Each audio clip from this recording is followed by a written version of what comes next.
Namo Buddhaya. Good evening and welcome everyone to Buddha Dharma TV. I am Shawnee Yanpanich here from Bangkok, Thailand.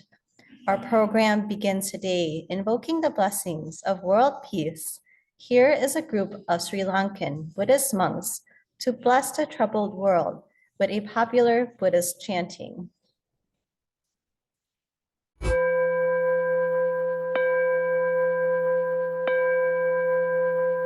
Namo tassa bhagavato arahato samma sambuddhassa. Namo tassa bhagavato arahato samma sambuddhassa. Namo tassa bhagavato arahato samma Itipiso bhagava araham samma sambuddho vichacharana sampanno sugato lokavidu anuttaro purisa dhamma sarati sattha deva manussanam buddho bhagavati Swakato bhagavata dhammo sanditthiko akaliko ehipassiko opanayiko pacchattam veditabbo vinyuhiti supatipanno bhagavato sāvaka sangho Ujupatipanno bhagavato sāvaka sangho Nyāyapatipanno bhagavato sāvaka sangho Sāmīti patipanno bhagavato sāvaka sangho Yadidam cattari purisa yugani aṭṭha purisa puggala Esa bhagavato sāvaka sangho ahuniyo pahuniyo dakkhiniyo anjali karaniyo anuttaram punyam kirtam lokasvati etena sacca vajjena sottite hotu sabbada etena sacca vajjena sottite hotu sabbada etena sacca vajjena sottite hotu sabbada.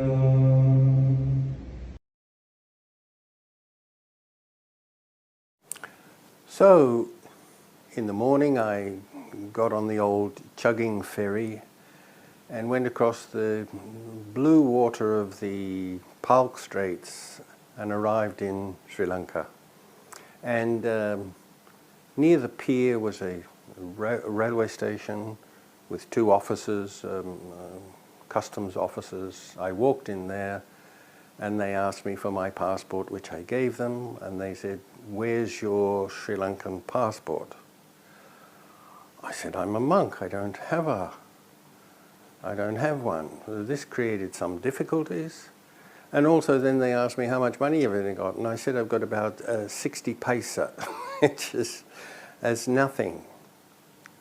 And he said, "Wait here," and he went away.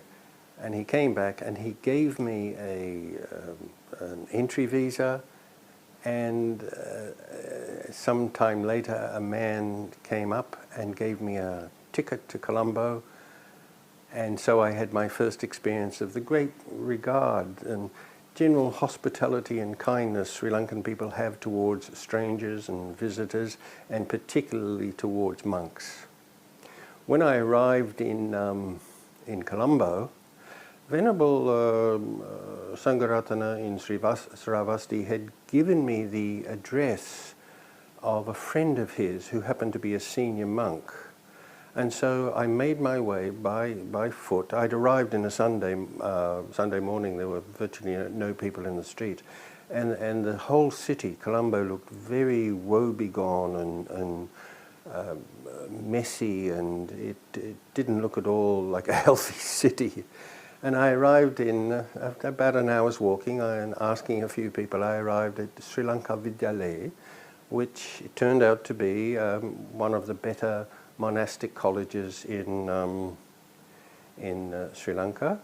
And the abbot there, Venerable Badigama Wimalawansa, quite an eminent scholar, he'd already received a letter from Venerable Sangharatana saying that I was coming. He welcomed me, he gave me a room, and for the next year I lived there. And I didn't join any of the classes. First of all, they were all in Sinhala. Secondly, I'd have to say that my knowledge of Buddhism was probably already better than most of the students there. What I did not know was Pali. So basically, one of the senior monks there took me under his wing, and he gave me sort of, as it were, private tuition. I then joined the Colombo Public Library, which was not very far away. I also, sometime later, I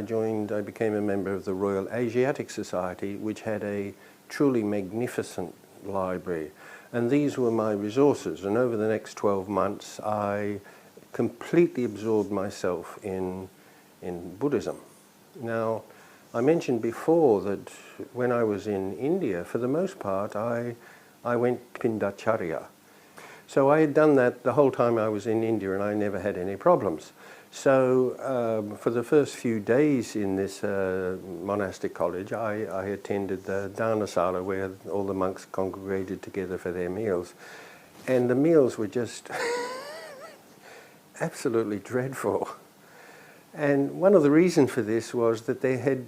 the economy in Sri Lanka at that time was in chaos, and there were chronic food shortages. You couldn't get anything. You couldn't get milk. It was quite difficult to get sugar. So because there was rationing. So the best option, of course, was to go for alms begging. Virtually immediately I realized that this custom has died out in Sri Lanka. So in Burma, Thailand, Laos and Cambodia, it's quite normal to see monks in the street going along early in the morning with their begging bowl. You don't see that in Sri Lanka. It's virtually non-existent. As a Western monk going through the streets with a begging bowl, I attracted crowds. And where Sri Lanka Vidyalaya was in Maradana, which was a very poor suburb of the city. And I remember in particular one very, very old Sinhala lady seeing me and looking at me open-eyed, and she indicated to me to stay there, and she disappeared, and she came back with a small banana which was black. And with great reverence, she put it in my bowl. And that was quite an experience for me. It made me think, these people don't have much, but the best they have, they'll give to you. And that probably was the best she had. And they'll give it to you because even though they may not, or they may feel that they cannot practice the Dhamma fully, they have great reverence for you because they think you are practicing the Dhamma fully. And that experience made me think, it doesn't matter what happens, to the best of my ability, I will try to be worthy of that simple gift that woman gave me. Anyway, so I stayed there for a year, and after a year I wanted to explore more of the country, and I felt that the monastic life in a big college wasn't for me. And so I started sometimes to make trips out to the countryside. I went to Kandy and other places and that. And eventually I decided for various reasons to move to Kandy, which is the old royal capital of Sri Lanka, up in the hills, where the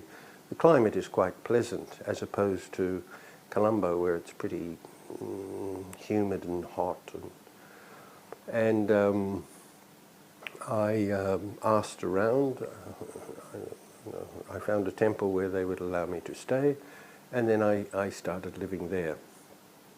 And once again, I went for Pindacharya, right? And very soon I got fairly well known. I was the only Sudu Hamdru, or Western monk, in the area, and so it attracted a lot of attention. Now we're continuing with our reading of the Anguttara Nikaya in the Book of Sixes, and this time we're taking Sutta number 13, which has the title of Escape.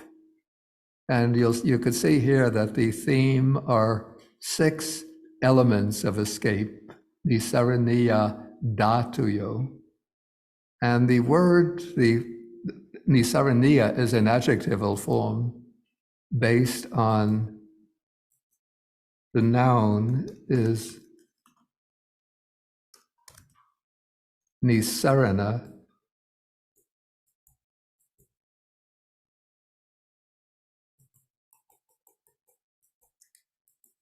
which is the word that I translate as escape. And you can see that this comes from the prefix nis, or actually it's near, plus sarana. Yeah, so the idea of escape becomes a little bit, let's say, a little bit controversial in relation to Buddhism, since people think that if you are aiming at escape, therefore to follow Buddhism is a kind of escapism. But actually there's really a difference between escape and escapism. What is meant by escapism is refusing to face reality and trying to lose yourself, to dampen or weaken the beam of consciousness, the clarity of awareness, by using certain substances or engaging in certain activities that protect you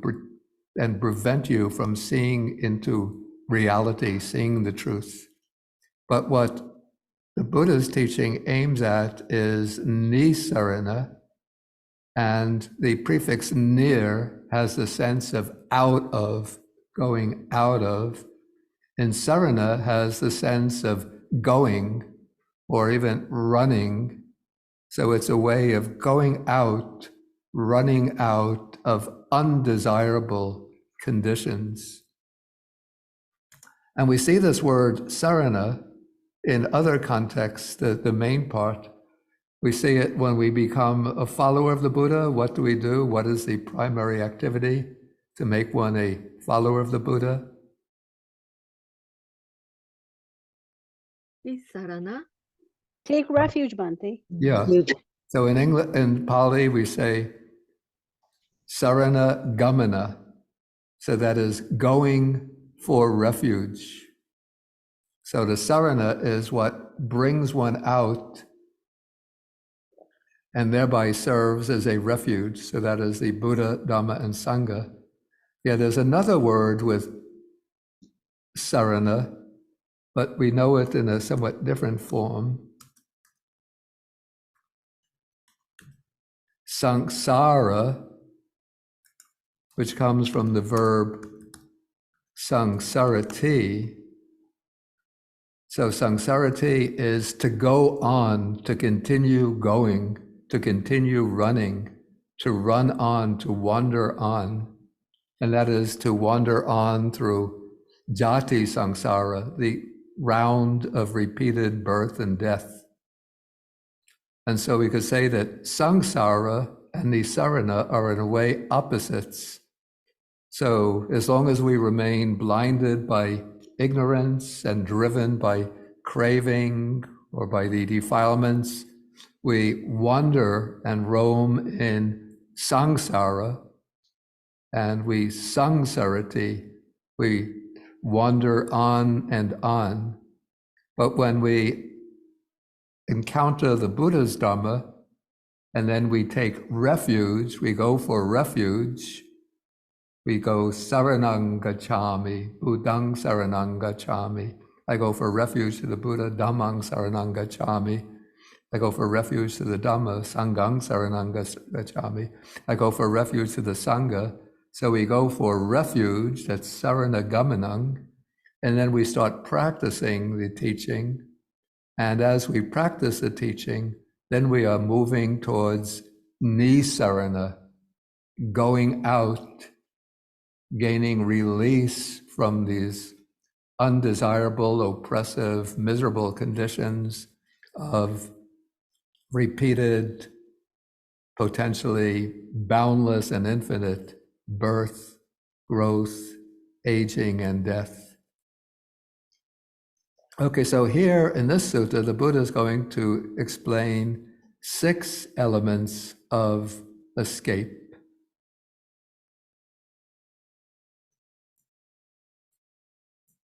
So let us move into the text. Okay, so the first element of escape, so it's introduced in this way. And here the Buddha is bringing up, for each one, he's bringing up a hypothetical situation. So here we might have a monk or anybody else who might say, I have developed and cultivated the liberation of the mind by loving kindness. So this is, in Pali, this is the metta ceto vimutti. And then the mode of development is qualified and described with various expressions, that one has made it my vehicle. And the word here is jnana. So this is just like we speak sometimes we classify the Buddhist schools, we sometimes say there's a distinction of Hinayana, the little vehicle or low vehicle, and the Mahayana, the great vehicle, or the Vajrayana, the diamond vehicle. But here the Buddha is using the word jnana as a way of describing the practice of metta, loving kindness. You make it your vehicle, that in which you travel. So you undertake the practice, repeated practice of metta, and you are using it as your vehicle, your way of traveling to this liberation of mind. And then you make it the basis. Vatu. Vatu, the original sense, is the land on which one builds a house. And so it's something, solid foundation. So you make it your vehicle, your basis, you carry it out, you solidify it, and then you thoroughly or properly undertake it. So somebody is making that claim.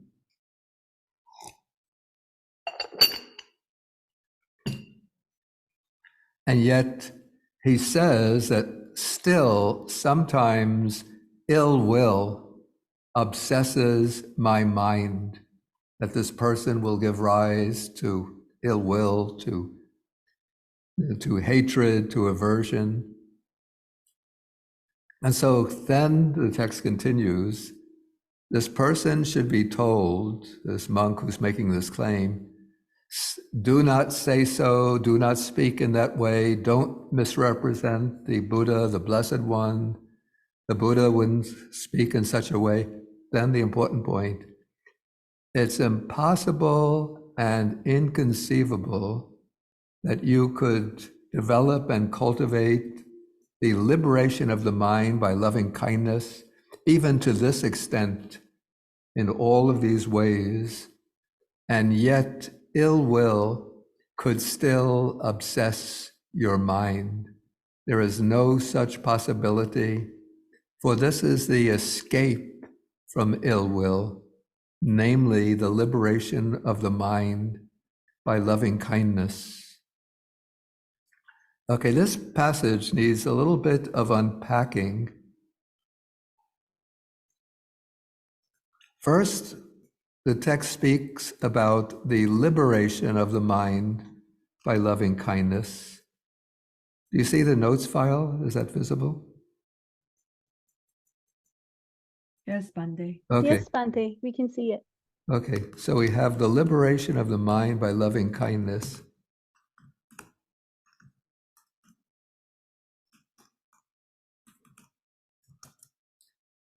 Okay, now we have different types of liberation of mind, Cheto Vimutti, and let us say we could have liberation of the mind through the jhanas, through the Brahma Viharas, which we're going to see in this sutta, and then liberation of mind connected with wisdom. That is called Panya Vimutti.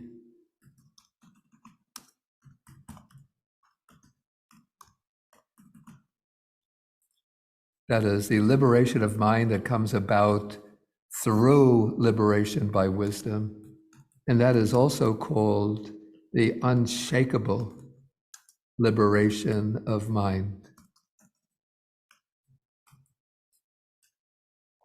And now that we use the expression in relation to the jhanas, to the Brahma Viharas,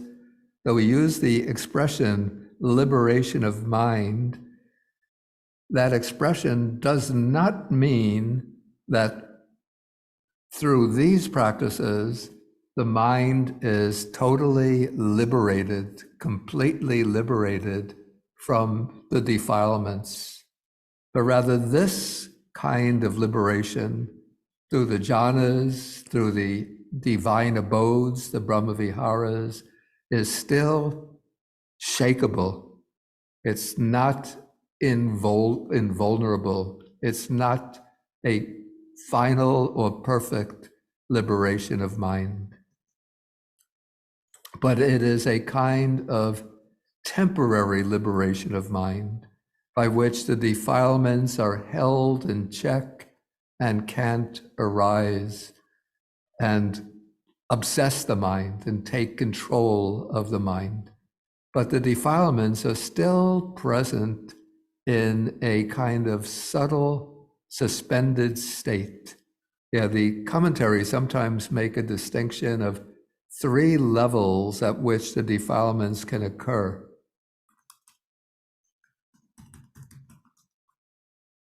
Level of transgression, or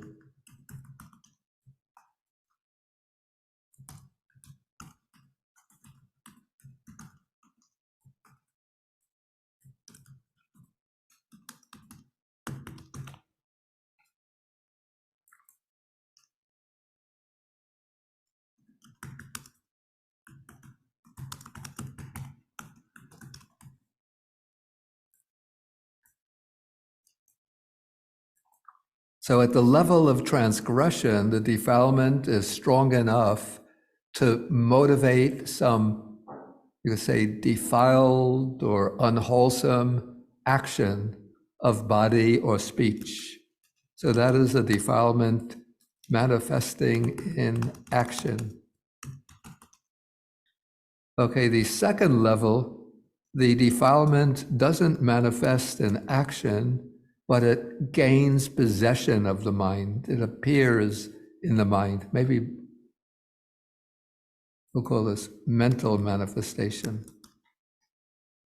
So in other words, the defilement takes the control of one's thoughts and emotions. And then at the third level, the level of latent tendency, the defilement doesn't cause transgression and action. It doesn't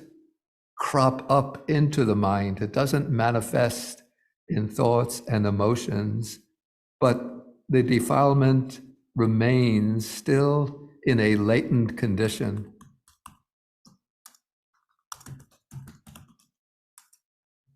Say at the base of the mind. And so we have different sort of practices to control the defilements at these levels. So the antidote to defilements manifesting in action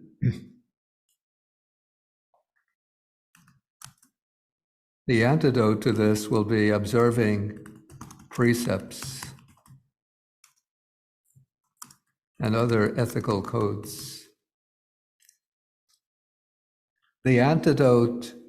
to the obsessive manifestation of the defilements is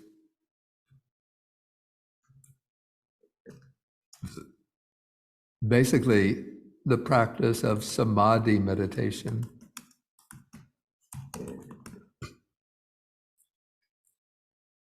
So this can be through the jhana attainments or through the practice of the Brahma Viharas. And so when you get sort of strong samadhi, then the defilements don't appear at all. And so some practitioners who have a lot of skill in samadhi, able to enter all four of the jhanas, sometimes the formless meditations, to practice the Brahma Viharas, will think that they have achieved final liberation, that they're completely free of the defilements. But that might not be the case if they haven't developed the wisdom to a high degree, because these defilements will still remain in that latent condition at the sort of bottom layer of the mind. And so the antidote to the defilements in the subtle latent condition is the development of insight, wisdom. So it's the insight, wisdom, seeing into the true nature of dharmas, of phenomena, that cuts at the very roots of the defilements and eradicates them. And so when the sutta here, when the Buddha is claiming that if one successfully develops the liberation of the mind by loving kindness, that ill will can't obsess one's mind, he's speaking about the development of loving kindness to the level of deep samadhi, where it will prevent ill will, the defilement of ill will, prevent it from manifesting in the form of the emotion of ill will and thoughts of ill will. But the practice of metta, of loving kindness by itself, even to a very high level, is not alone capable of eradicating the defilements or eradicating ill will. That needs the development of insight to the level of the world transcending the supramundane paths. And specifically in this case, the path of the non-returner, the anagami. It's only the non-returner who's completely eliminated ill will. Okay, so this is the first element of escape, using the liberation of the mind by loving kindness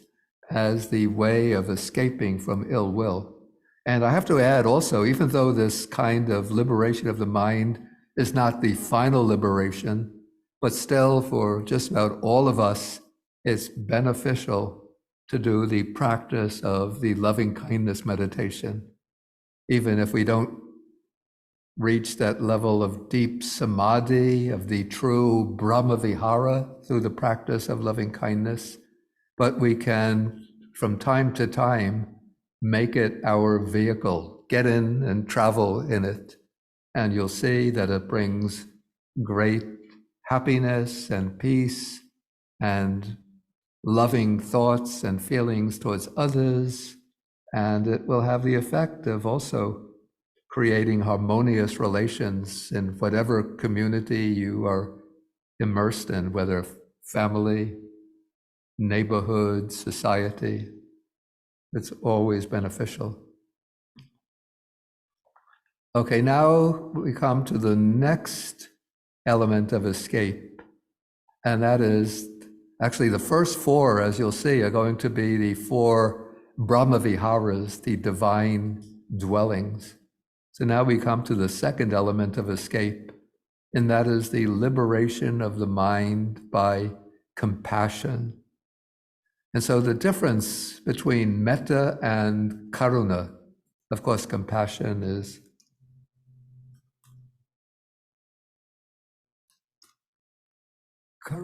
karuna.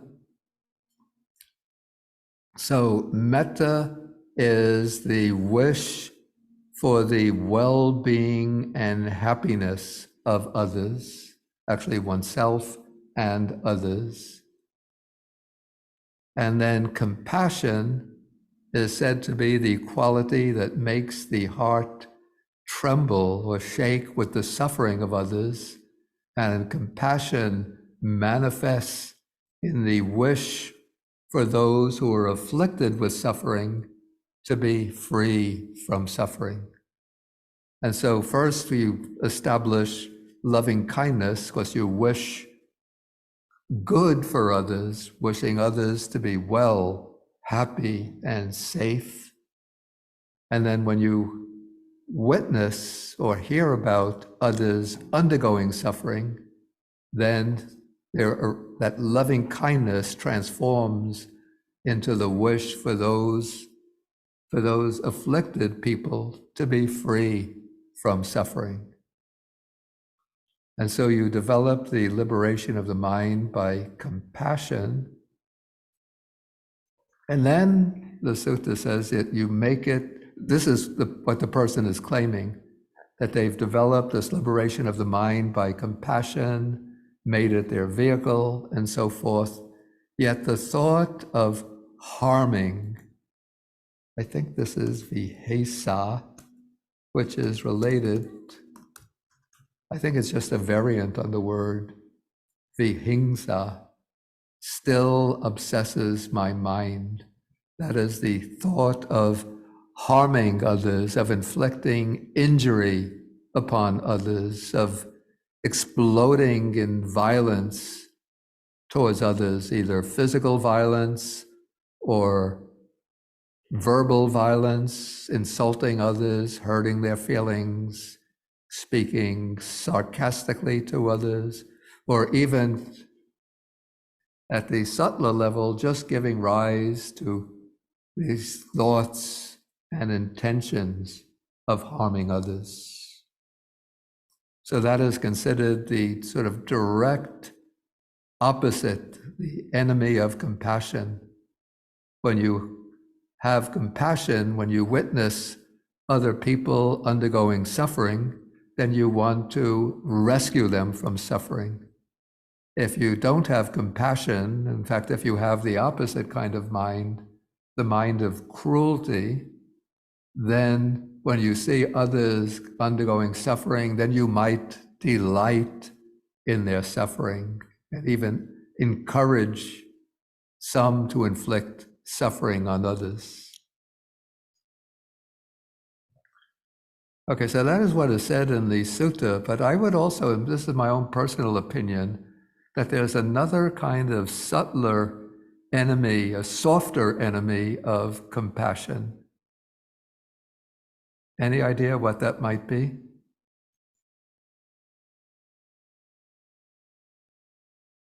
Indifference? Great. Exactly. Yeah, that was exactly what I was thinking. Indifference to the suffering of others. So when you see others undergoing suffering, you hear about it, and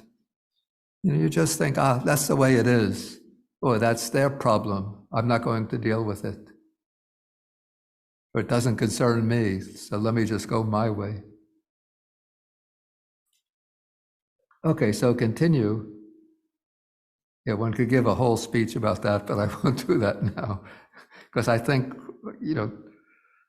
maybe the real problem in today's world is not so much that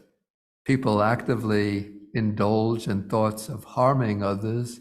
but too many people are just indifferent to the suffering of others. And so that suffering is allowed to continue, especially in the form of violence, war, cruelty, racial, religious, ethnic violence, discrimination, and so forth, gender-based discrimination and violence. Okay, so here, the person who makes that claim should be told, don't misrepresent the Blessed One. He wouldn't speak in such a way.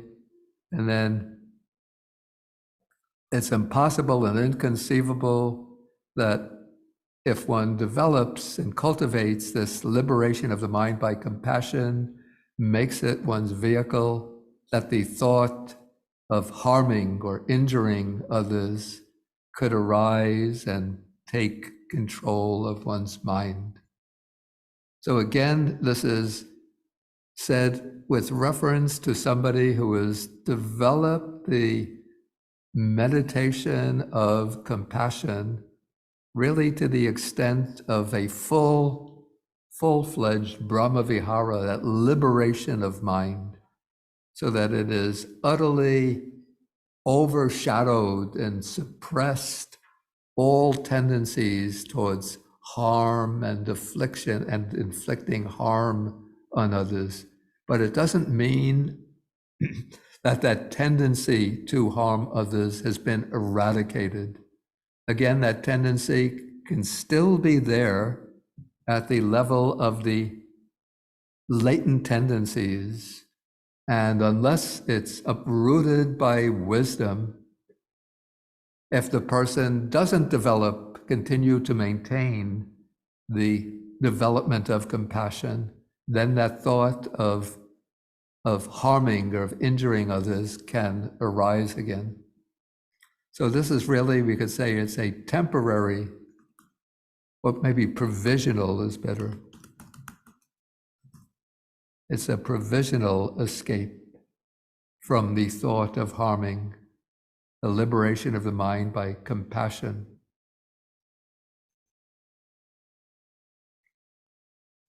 Okay, then we'll come now to the third element of escape. And this, we'll see, is the liberation of the mind by altruistic joy, mudita.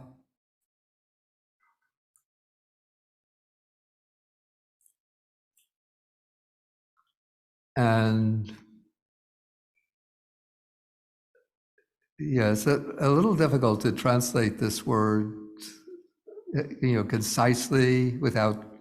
need for some explanation. The word mudita itself simply means joyfulness, but one could see from other contexts in which it occurs that it is directed out to other beings in the world. So in other words, it is the way it is explained in the commentaries and upheld in the tradition. It is rejoicing in the happiness and success and good qualities of others. So if you participated in our Thanksgiving retreat, finding joy in the wholesome, we had some sessions, actually just about half a day on the mudita meditation, both rejoicing in the simple happiness of others, and then rejoicing in the virtues, the good qualities and excellent qualities of others.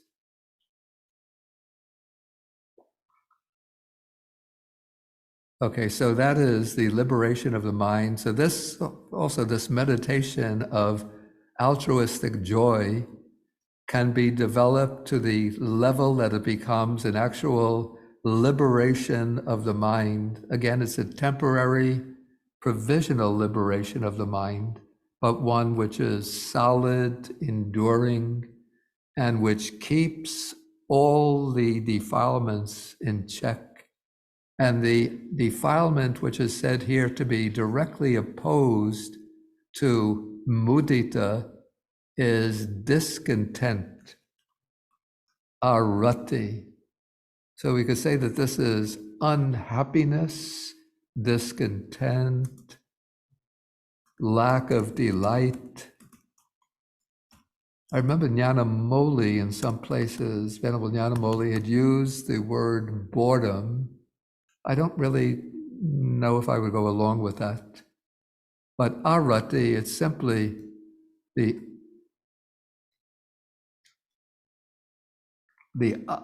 absence of rati. Rati is delight, enjoyment, and arati is the lack of delight. And this is a problem, I have to say, that comes in to people who take their Buddhism a little bit too seriously. Don't you think so? Sometimes, because we get constantly bombarded. Everything is dukkha, dukkha, dukkha, old age, sickness, death, dukkha. 5 aggregates, dukkha, not to get what you want, dukkha. Craving is the cause of dukkha. Have to renounce, give up, relinquish. So everything seems very dark, very grim. And then you get into this really almost sort of dreadful, tight mental state. I've observed this quite often in monks, and I have to say Western monks more than Asian monks. Asian monks brought up in the tradition know sort of the ways of cultivating joy, but sometimes the Western monks take Buddhism too seriously, and then they become very serious practitioners. So if you smile, they look at you and think, you're not practicing correctly. If you're practicing correctly, you have to go around looking a bit like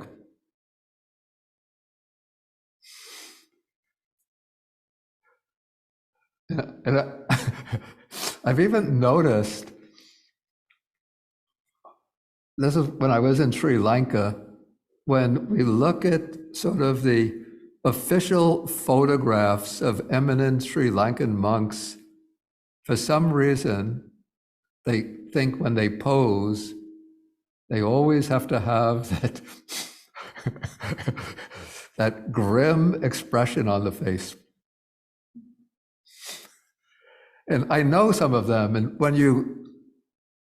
meet them, interact with them, they're always smiling, laughing, joyful. But as soon as the camera comes out and says, official photo,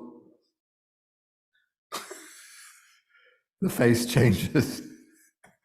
Okay, so like one of the ways to sort of counteract that sense of lack of delight, not boredom, but grimness. Yeah, that's a good, that sort of grim mood.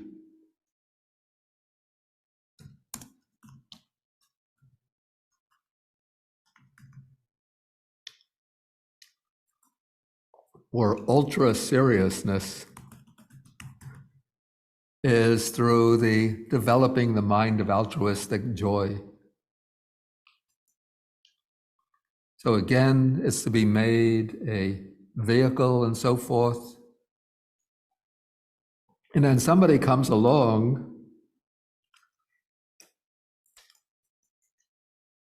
and says, they say that I've developed the mind of mudita, of altruistic joy, made it my vehicle and so forth, and yet discontent still obsesses my mind, so that person should be told, do not speak in that way, don't misrepresent the Blessed One. And then the key point is that it's impossible, inconceivable for one who has developed that mind of altruistic joy for discontent to obsess their mind. No such possibility. And then that is the escape from discontent, namely altruistic joy.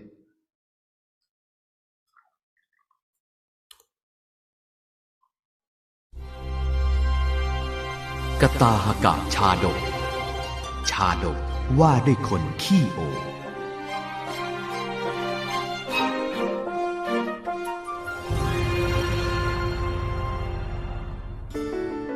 ในพุทธกาลสมัยหนึ่งพุทธศาสนาสถาปนาด้วยการตรัสรู้ของสมเด็จพระผู้มีพระภาคเจ้านั้นคำสอนของพระศาสดาเป็นที่แจ้งประจักษ์แด่หมู่สาวกและประชาชนไปทั่วพุทธทันดรถึงหนทางแห่งการหลุดพ้นนำไปสู่หนทางดับทุกข์คือพระนิพพานนั่นเองในเหล่าภิกษุสาวกมากมายนั้นย่อมมีข้อเสียของแต่ละคนตามแต่ผลกรรมที่กระทำมาในอดีตชาติซึ่งในการนั้นยังมีภิกษุรูปหนึ่งถึงพร้อมด้วยความฉลาดเฉลียวแต่กลับมีนิสัยขี้โอเที่ยวอวดตนข่มท่านไปทั่วจนเป็นที่เอื่อมระอาต่อเหล่าภิกษุด้วยกัน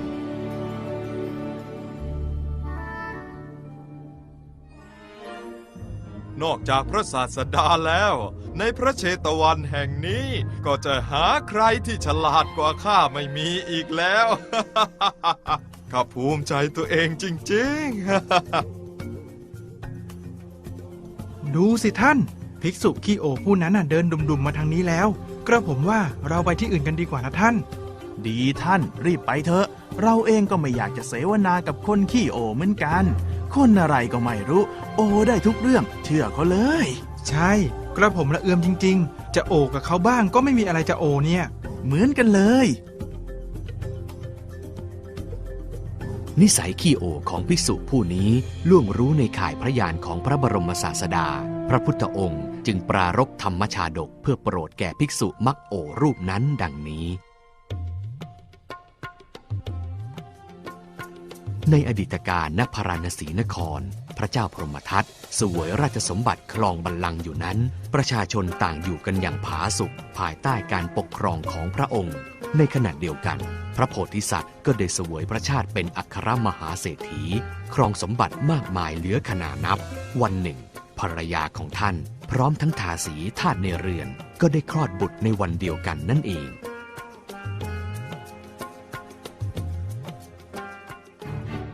โอ้ยท่านพี่น้องปวดท้องเหลือเกินน่ะโอ้ยอดทนหน่อยนะน้องหญิงอุ้ยพี่ให้คนไปตามหมอตำแยมาแล้วอุ้ยอดทนหน่อยนะในเวลาเดียวกันนั้นนางทาสีทาสก็กำลังร้องโอดโอยคลอดบุตรอย่างเจ็บปวดโอ้ยปวดท้องเหลือเกินโอ้ยปวดท้องเหลือเกินอ้าวบิงเข้าปลอดแล้ว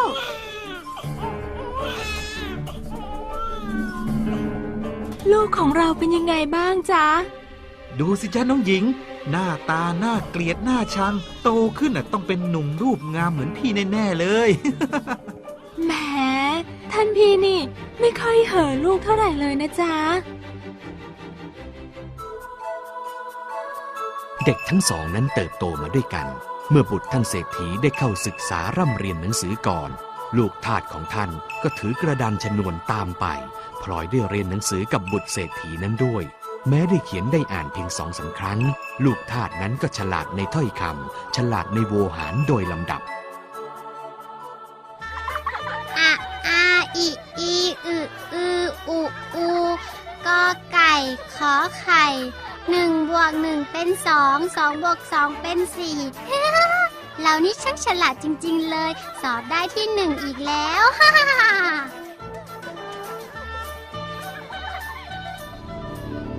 วันเวลาผ่านไปลูกทาสของท่านเศรษฐีก็โตเป็นหนุ่มมีรูปงาม โดยมีนามว่ากตาหกะด้วยความรู้ความสามารถที่ตนมีท่านเศรษฐีจึงเมตตาให้เขาทำหน้าที่เป็นเสมียนคลังพัสดุในเรือนของท่านนั่นเองกดาหกะบัดนี้เจ้าก็โตเป็นหนุ่มรูปงามมีวิชาความรู้ติดตัวเราเห็นควรว่าจะให้เจ้ามาดูแลคลังพัสดุของเราหน่อยข้าน้อยต้องขอบพระคุณท่านเศรษฐีมากขอรับเป็นบุญของข้าน้อยเหลือเกินที่ท่านเศรษฐีเมตตาข้าน้อยจะทำงานให้เต็มที่เลยขอรับคนฉลาดอย่างเราเนี่ยให้เป็นแค่เสมียนคลังพัสดุตอกต่อยต่อไปภายภาคหน้าหากเขาเห็นโทษอะไรเข้าหน่อยก็คงจะเคี่ยนตีจองจำทำตราเครื่องหมายแล้วก็ใช้สอยเยี่ยงท่าเหมือนเดิมแหละอย่างเนี้ยต้องหาทางหนีที่ไล่ไว้ตั้งแต่เนิ่นๆแล้วล่ะปลอดภัยไว้ก่อนนะเรา ภายนอกดูเหมือนกตาหกะจะดีใจกับตำแหน่งที่ได้รับแต่ลึกๆในใจแล้วเขากลับคิดการใหญ่กว่านั้นนึกออกแล้วที่ชายแดนประเทศมีเศรษฐีผู้เป็นสหายของท่านเศรษฐีอยู่ถ้ากะไรซะเราแกล้งถือหนังสือโดยถ้อยคำของท่านเศรษฐีไปในที่นั้นแล้วทำอุบายบอกว่าเราเป็นลูกท่านเศรษฐีลงเศรษฐีผู้นั้นแล้วขอธิดาของท่านเศรษฐีไปเป็นคู่ครองดีกว่า รับรองสำเร็จแน่ๆเลยต่อไปเราจะได้อยู่อย่างสบายไม่ต้องตกเป็นขี้ข้าใคร เรานี่ช่างหัวแหลมจริงๆ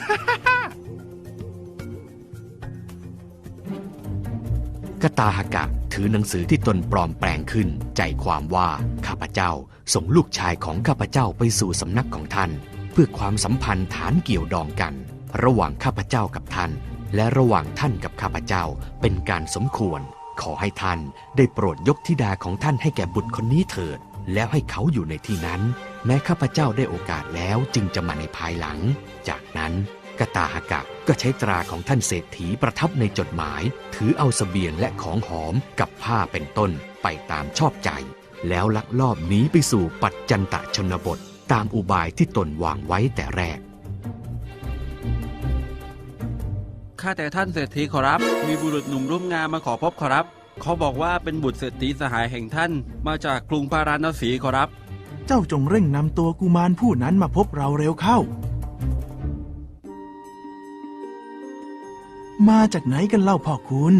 ข้าพเจ้ามาจากนครพาราณสีขอรับแล้วพ่อเป็นลูกเต้าเหล่าใครเล่าข้าพเจ้าเป็นบุตรของพาราณสีเศรษฐีขอรับแล้วพ่อเดินทางมาด้วยเรื่องอันใดเหตุไฉนจึงต้องเดินทางมาไกลถึงเพียงนี้ท่านเศรษฐีดูหนังสือนี้แล้วจักทราบเองขอรับ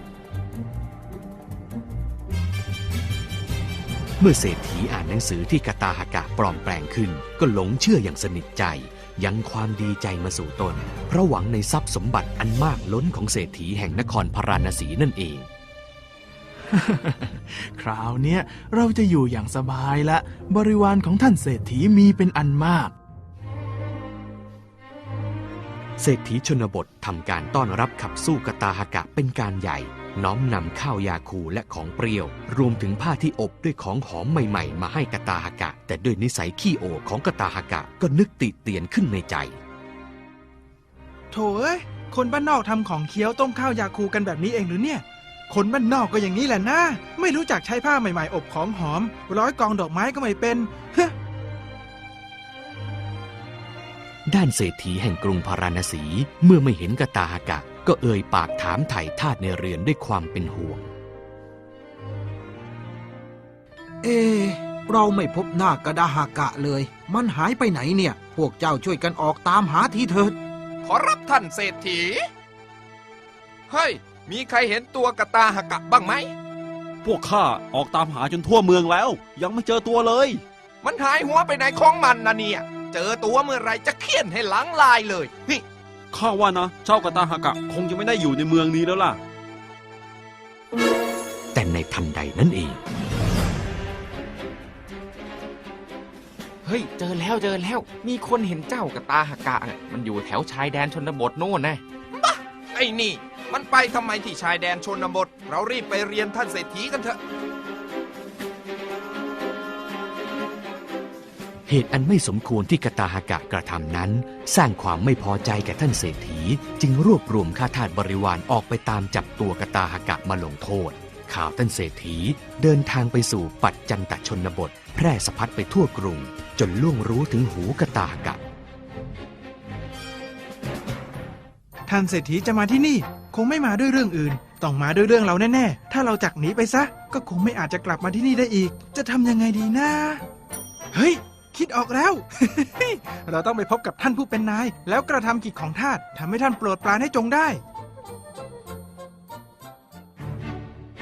กตาหกะนั้นถือว่าตนเป็นคนฉลาดจึงคิดวางอุบายกล่าวท่ามกลางบริษัททั้งหลายว่า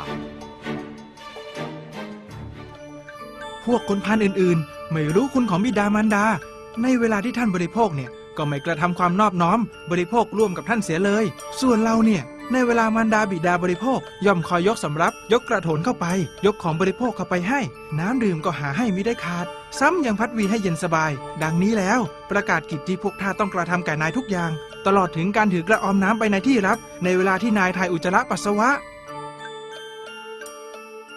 เมื่อกตาหกะกำหนดอย่างนี้แล้วเวลาที่พาราณสีเศรษฐีใกล้ถึงปัจจันตชนบทเขาก็บอกกับเศรษฐีพ่อตาว่าท่านพ่อขอรับได้ยินมาว่าบิดาของกระผมเนี่ยเดินทางมาเพื่อพบกับท่านพ่อกระผมจะออกเดินทางไปต้อนรับพร้อมถือเอาเครื่องบรรณาการสวนทางไปให้ท่านพ่อน่ะเตรียมขาธนิยะโภชนียาหารต้อนรับไว้ทางนี้เถิดขอรับดีแล้วล่ะลูกเอ๋ยกตาหกะถือเอาบรรณาการไปเป็นอันมากเดินทางไปพร้อมด้วยบริวารกลุ่มใหญ่เมื่อถึงกองพักของพาราณสีเศรษฐีจึงเข้าไปกราบไหว้อย่างนอบน้อมพร้อมทั้งมอบบรรณาการที่ตนนำมาทั้งหมดให้ฝ่ายพาราณสีเศรษฐีเมื่อเห็นก็หาได้เคืองโกรธไม่ครั้นถึงเวลาบริโภคอาหารเช้าก็ดูแลพาราณสีเศรษฐีเป็นอย่างดีเมื่อเศรษฐีเข้าไปสู่ที่ลับเพื่อถ่ายสรีระวลัญญชะกตาหกะจึงให้บริวารของตนกลับส่วนตนนั้นก็ถือเอากระออมน้ำเข้าไปให้เมื่อพาราณสีเศรษฐีเสร็จอุทกกิจแล้วเขาก็หมอบกราบแทบเท้าของเศรษฐีทั้งสองแล้วกล่าวว่าข้าแต่ท่านเศรษฐีผู้เป็นนายกระผมเนี่ยจักให้ทรัพย์แก่ท่านเท่าที่ท่านปรารถนาโปรดอย่าให้ยศของกระผมเสื่อมไปเลยขอรับเจ้าอย่าได้หวาดกลัวไปเลยอันตรายจากสำนักของเราเนี่ยจะไม่มีแก่เจ้าดอกกตาหกะก็กระทำกิจที่ทาสต้องทำแก่ท่านตลอดเวลาไม่ได้ขาดตกบกพร่องจนถึงปัจจันตชนบทฝ่ายปัจจันตเศรษฐีจึงได้กล่าวกับพาราณสีเศรษฐีผู้เป็นสหายว่าข้าแต่ท่านเศรษฐีพอกระผมเห็นหนังสือของท่านเข้ามาเท่านั้นก็ยกบุตรสาวให้แก่บุตรของท่านทันทีกดาหกะก็เปรียบเสมือนบุตรของเรากล่าวถ้อยคำเป็นที่รักอันคู่ควรกันขอให้ท่านยินดีเถิดตั้งแต่นั้นมาก็ไม่มีใครสามารถมองหน้ากตาหกะได้เลยอยู่มาวันหนึ่งพาราณสีเศรษฐีเรียกธิดาปัจจันตเศรษฐีมาหากล่าวว่ามานี่เถิดแม่คุณมาช่วยหาเหาบนศีรษะของพ่อหน่อยเถิดแม่คุณลูกของเราไม่ประมาทในสุขทุกข์ของเจ้าดอกหรือเจ้าทั้งสองครองรักสมัครสมานกันดีอยู่หรือไม่ข้าแต่คุณพ่อมหาเศรษฐีบุตรของท่านไม่มีข้อตำหนิอย่างอื่นเลยแม้แต่น้อยนอกจากจะคอยจู้จี้เรื่องอาหารเท่านั้นเจ้าค่ะก็นั้นดอกหรือ แม่คุณเอ๋ยเจ้าลูกคนนี้เนี่ยปกติก็เป็นคนกินยากเรื่อยมาทีเดียวเอาเถิดพ่อจะให้มนต์สำหรับผูกปากมันไว้แก่เจ้าจงเรียนมนต์นั้นไว้ให้ดีนะเมื่อลูกของเราบ่นในเวลากินข้าวแล้วก็เจ้าก็จงยืนท่องมนต์ตรงหน้ารับรองว่ากดาหกะจะไม่บ่นอีกเลย มนต์นั้นมีว่าอย่างไรหรือท่านพ่ออันว่า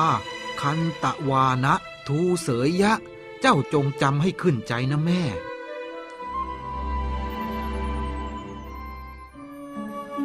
ธิดาเศรษฐีนั้นท่องมนต์จนขึ้นใจโดยไม่เอกใจสักนิดว่าแท้ที่จริงแล้วความหมายของมนต์นั้นกล่าวถึงความลับของกตาหกะซึ่งมีใจความว่า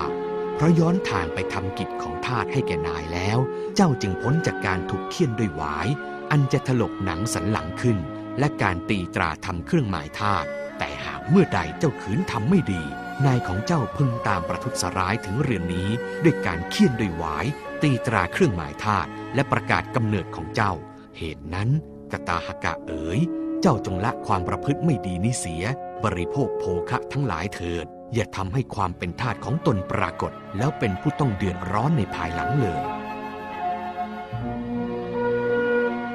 2-3 วันต่อมาพาราณสีเศรษฐีก็เดินทางกลับนครฝ่ายกตาหกะก็ขนขาธนียโภชนียาหารมากมายตามไปส่งพร้อมทรัพย์เป็นอันมากคล้อยหลังพาราณสีเศรษฐีกลับไปแล้วความโอ้อวดเย่อหยิ่งของกตาหกะก็กลับมาวันหนึ่งเมื่อธิดาเศรษฐีน้อมนำโภชนะมีรสเลิศต่างๆเข้าไปให้ถือทัพพีคอยปรนนิบัติอยู่เขาเริ่มติเตียนอาหารเหมือนเดิม เฮ้ยน้องหญิง เจ้าเอาอะไรมาให้พี่กินเนี่ย รสชาติไม่ได้เรื่องเลยอีแหละถุยอยากจะอ้วก เศรษฐีธิดาจึงกล่าวคาถานี้ตามทำนองที่เรียนมาจากพาราณสีเศรษฐีกตาหกะเมื่อได้ฟังก็กลับคิดว่าเฮ้ยสงสัยท่านเศรษฐีคงจะบอกเรื่องของเราแก่นางนี้เป็นแน่แล้วนางถึงได้กล่าวมนต์นี้ต่อหน้าเรา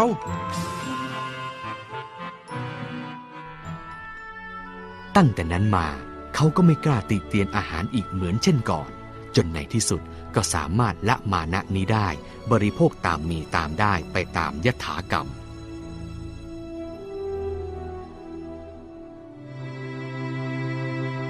พุทธกาลสมัยต่อมากตาหกะกำเนิดเป็นภิกษุผู้มักโอ้อวดพาราณสีเศรษฐีเสวยพระชาติเป็นพระพุทธเจ้าพระหุมปีโสวิกัตเถยยะอัญญังชนะปะทังคโตอันวาคันตะวานทูเสยยะพุนชโพเคกะตาหกะผู้ใดไปสู่ชนบทอื่นผู้นั้นพึงกล่าวอวดแม้มากมายดูก่อนกตาหกะเจ้าของเงินจะตามมาประทุษร้ายเอาเชิญท่านบริโภคอาหารเสียเถิด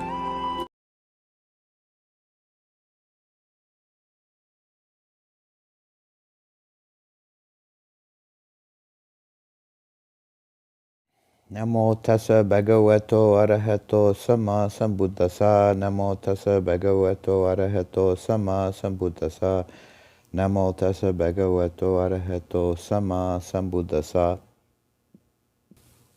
In the previous lecture, I spoke about the Third Council and the role of King Asoka and Mogali, son of Tissa, the bhikkhu who was the senior advisor to the king, and how they purged the Sangha of false monks and decided on what was the orthodox view, which was called at that time the Vibhajavadins. That was the primary business of the council and the reason it was called, but the council also followed the precedent of the first and second councils in having what is called a rehearsal, going through the entire canon to agree on the text. And at this time, this included the Pitaka of the Abhidhamma Pitaka. So it's considered that at the Third Council, the canon was closed. The one addition was made, a very important addition was made to the canon at that time. The book that's called Katawatu, the Points of Controversy, the final book of the Abhidhamma and the final book of the canon, said to be composed by Mogali himself as a summary of the positions of the various schools that were deemed heretic and their refutation by the Vibhajavadins. May be that the text we have has some additional sections that were added later, but the bulk of the work dates to this time of the Third Council. It's translated in English as the Points of Controversy by the Polytext Society, and it was a joint effort by Shwe Zan Ong, Burmese, and Mrs. Rice Davids, British. The work is not organized in a completely logical fashion. It has the same sort of semi-random arrangement as most of the books in the Buddhist canon. But it does cover most of the existing schools. The most points against any one school are addressed to the Andakas, which is that school that was most in contact with the Theravadins later in Sri Lanka. So this point leads to the suspicion that maybe there were some additions later, because I don't think the Andakas were that important already at the time of the Third Council. There is a fairly lengthy section on the nature of time to refute the Sarvastivadins, here called Sabatavadins, using the Pali version of the name. The very first section of the book is a refutation of the Pugalawadan view. Pugalawadan is not technically the name of a school, but of an opinion or a view that was held by several schools at the time, that held that there is such a thing as a person existent outside the five aggregates. So it's very much a movement away from the core doctrine of the anatta. So it was felt obviously it was felt quite important to refute this view, and it's the refutations tackle the problem from a couple of different directions, which we see elsewhere through the book. There is often a purely logical, formal refutation that usually takes the form of bringing out the implications of a view until some contradiction is discovered. And then it'll say something like, what you said at the beginning does not match what you say at the end. You are refuted.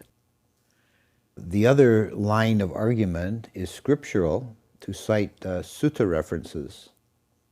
And this is actually employed by both sides in many of the debates, quoting various statements of the Buddha to support or refute a view. There's also another fairly lengthy section on the nature of time, which is addressed to the Sabatavadins. And many other topics are covered. Many of them are very obscure points of Abhidhamma and the way causality works and the relation of different mental states and so on. There's also, early on in the book, actually in the second chapter, there is a refutation point by point of the five, or a version of the 5 points of Mahadeva, addressing the Mahasangikas, which we discussed earlier was the precursor of Mahayana, and attempted to denigrate the accomplishment of the Arahant.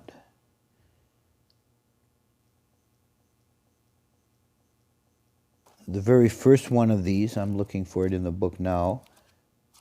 the very first one of these is the controverted point that an Arahant has impure discharge, which is a euphemism for emission of semen. The Theravadan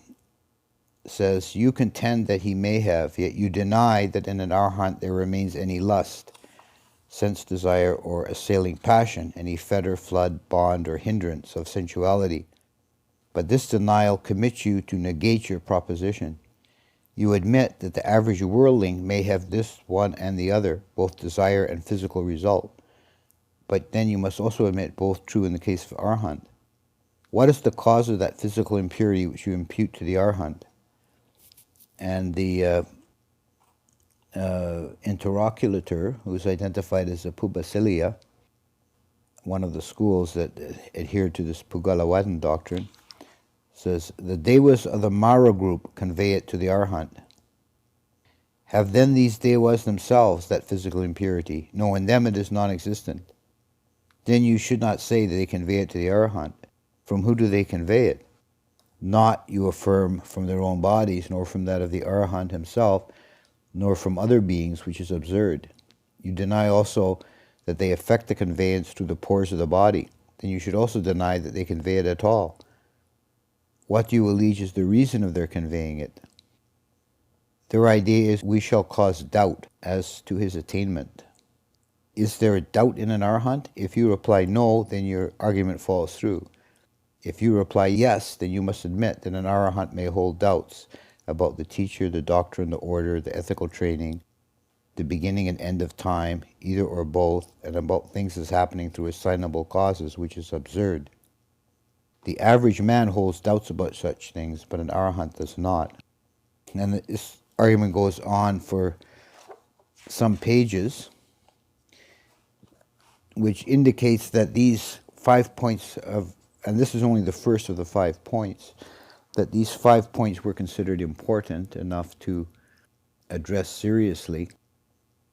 because this was, after all, the first major split in the Sangha. Another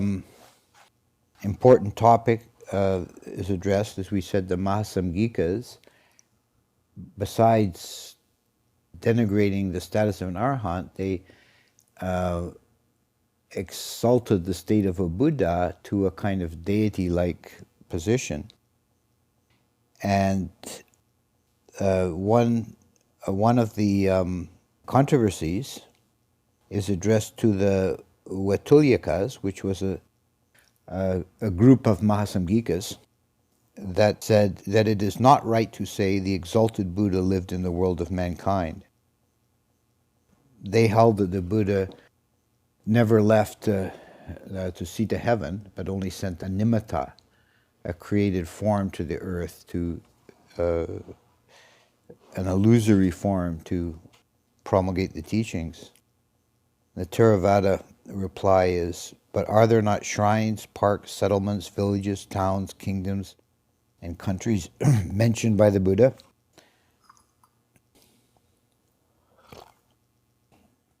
And was he not born at Lumbini, super enlightened under the Bodhi tree? Was not the norm wheel set rolling by him at Benares? Did he not renounce the will to live at the Chapala shrine? Did he not complete existence at Kusinara? And moreover, was it not said by the Exalted One, Bhikkhus, I was once staying at Ukata in the Subhaga wood by the King's Sal tree, or I was staying once at Uravala by the goatherds banyan tree, or I was once staying at Rajagaha in the bamboo wood of the squirrel's feeding ground, or I was once staying at Sawati in the Jeta's Grove and the Pandikas Park. I was once staying at Waisali in the great wood of the great gable hall. Surely then the Exalted One lived among men.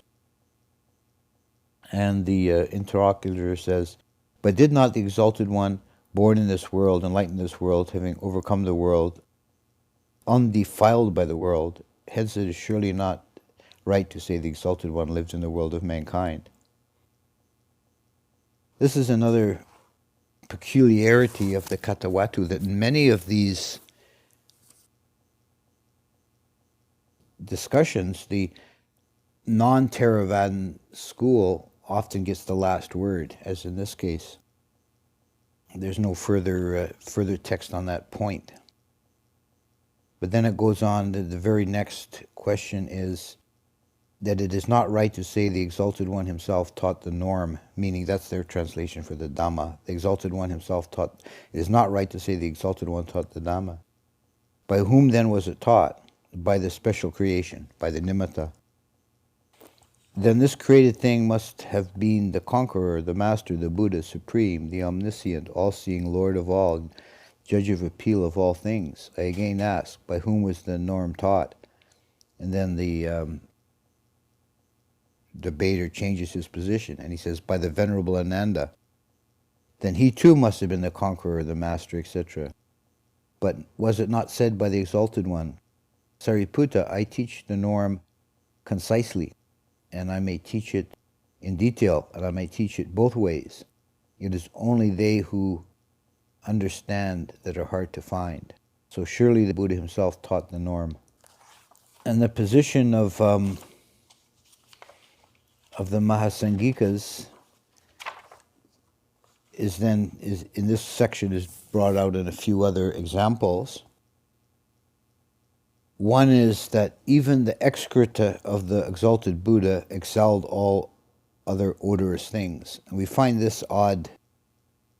idea promulgated in several of the Mahasamgika branches, that even the excrement and urine of the Buddha was more fragrant than perfume, which is, again, the attempt by the Mahasamgikas to deny any human status or attributes to the Buddha. The Theravada refutation of this is that would imply the Exalted One fed on perfumes, but you admit only that he fed on rice and gruel. Hence your proposition is untenable. Moreover, if your proposition were true, some would have used them for the toilet, gathering them, saving them in basket and box, and exposing them in bazaar, making cosmetics with them, but nothing of this sort was done. One kind of a curious pair of controversies regards the guards in purgatory and animals in heaven. And there's several of these debates concern the nature of existence in other realms. And this to me is curious because on these 2 points the Theravada seems to take an opposite position. As a bit of background, to begin with,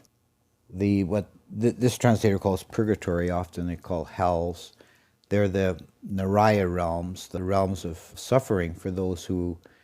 commit very grave kamas, particularly of violence and cruelty. They're reborn in Naraya. And there are 2 classes of beings in Naraya. There's the Naraya Sata, which are those beings that have been reborn due to their kama in the hell realm. And they're the Naraya Pala, the hell guards or wardens, the demons who torture them.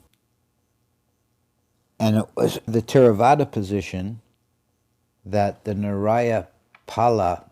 are also actual beings that have their own consciousness and kama that were reborn into that realm.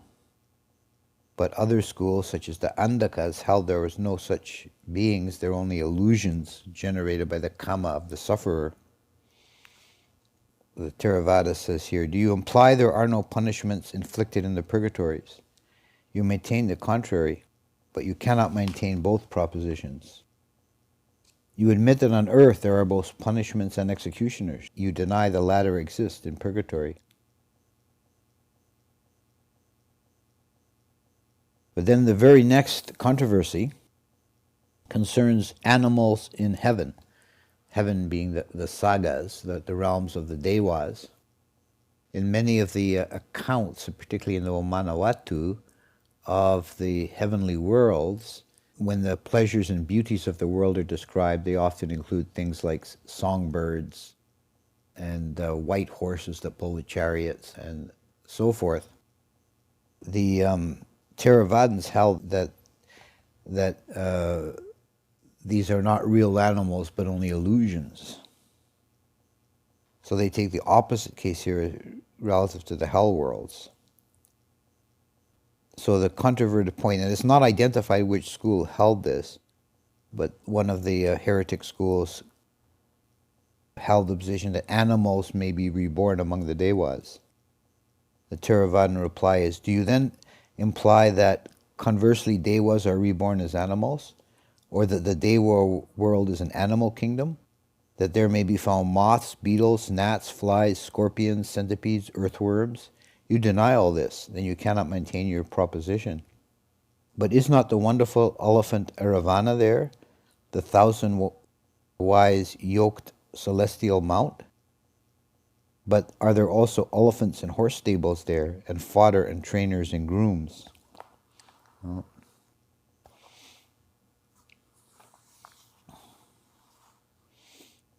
it's not stated here, but elsewhere I've seen that the elephant of the gods, Erawana, that the gods go riding on, is said to actually be an ordinary dewa that can assume the form of an elephant when he chooses to serve the higher dewas. There's a debate on the intermediate state. This is something that comes up continually in the history of Buddhism down to the modern times. There is a controversy about whether when a person dies, whether they are immediately reborn or there is some kind of intermediate state in which they exist. And we know in Tibetan Buddhism this has been elaborated into quite a system with the idea of the bardos. But many schools of Buddhism held that there is some kind of intermediate state, whereas the orthodox Theravada position, as found in the Abhidhamma and the commentaries, is that the moment of death is immediately followed by the moment of birth. And in the case of a womb-born birth, like a human birth, it's the moment of conception in the womb. It's immediately the next mind moment from death is rebirth or conception. This was denied by many of the schools, probably most of the schools, and there is some scriptural basis for postulating an intermediate state. There's the talk of the Gandhabba that seeks rebirth, and there's been scholarly articles written about that, what that might mean.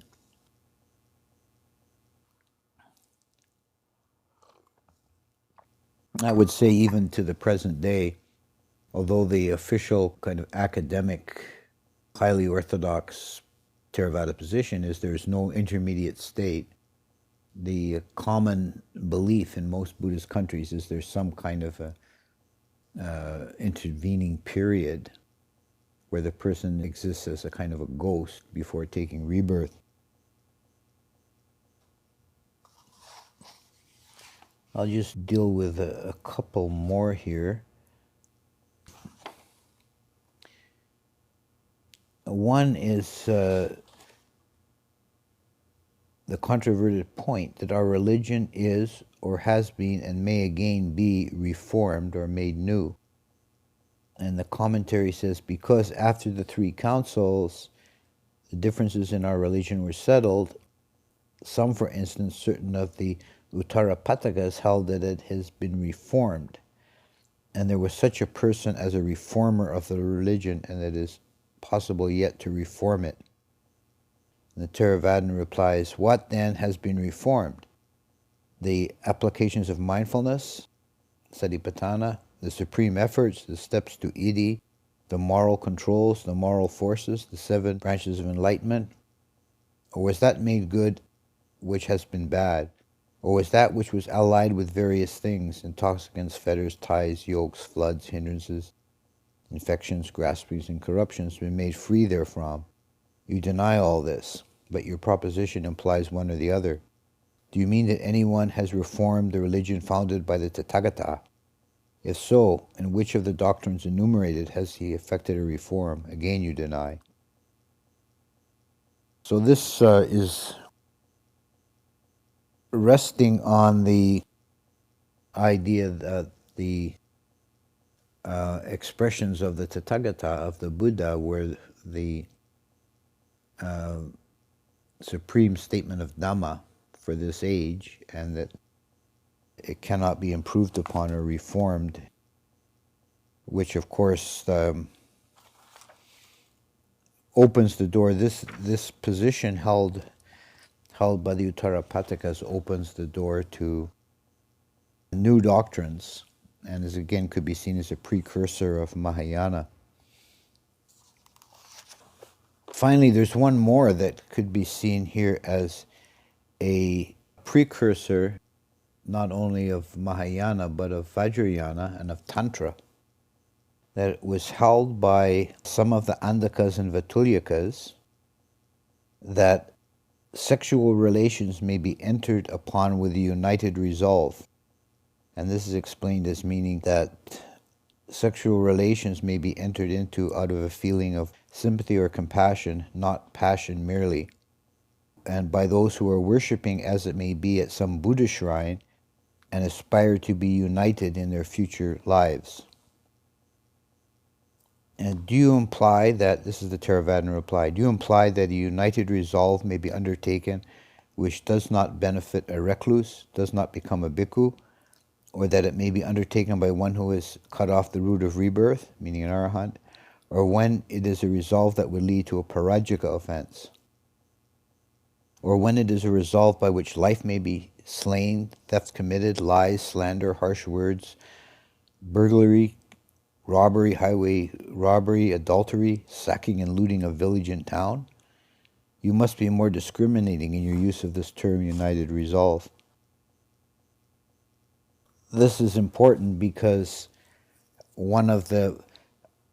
Vinaya rules for a monk, of course, monks are forbidden by one of the Parajika rules, the most serious rules from having sexual intercourse. But the only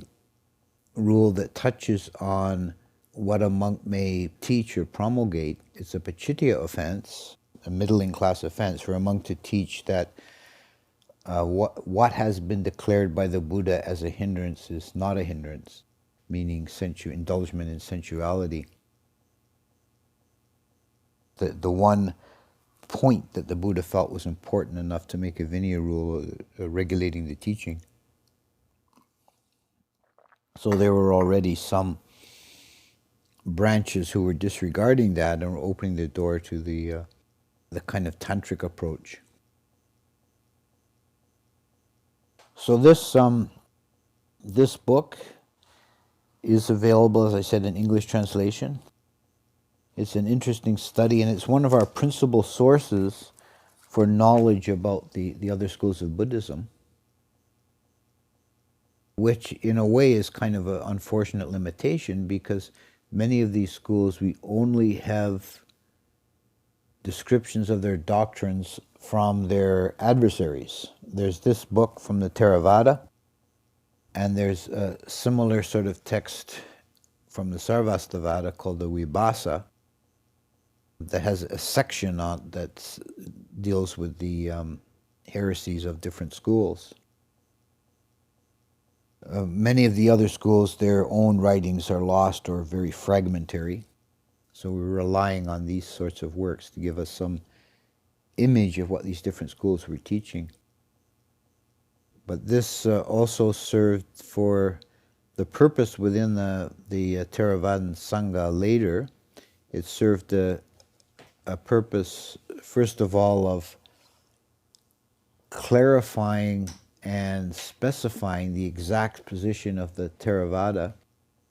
on many of these fine points. And many of these controversies actually center on very fine points of Abhidhamma. And it's kind of the final say, canonically. The commentaries then, of course, add another layer. And it also served as a debate manual, so that a bhikkhu who is encountering proponents of the other schools would come already prepared with arguments to attempt to debate and refute positions that were held to be heretical. So I just wanted to add this as a kind of addendum to the previous talk to complete the picture of the work of the Third Council.